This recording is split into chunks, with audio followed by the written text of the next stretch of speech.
Hello everyone, in this video I am going to show you how to put a PDF into Google Docs or how to open a PDF in Google Docs.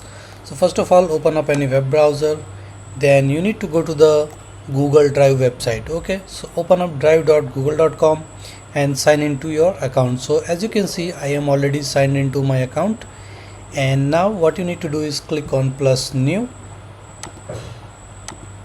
and now click on file upload. Now choose the PDF file that you have and you need to upload it onto into this Google Drive. Okay, so once you upload it, so I already uploaded this one, as you can see, PDF file. Okay, so once you upload it, then what you need to do is simply right click on this file, click on open with, then you can find the option Google Docs. So click on Google Docs. Now it will open up the Google Docs website and it will open the PDF inside the Google Docs. So this is how easily you can put the PDF in the Google Docs document. So thank you for watching the video. Please like it and subscribe to my YouTube channel. Thank you.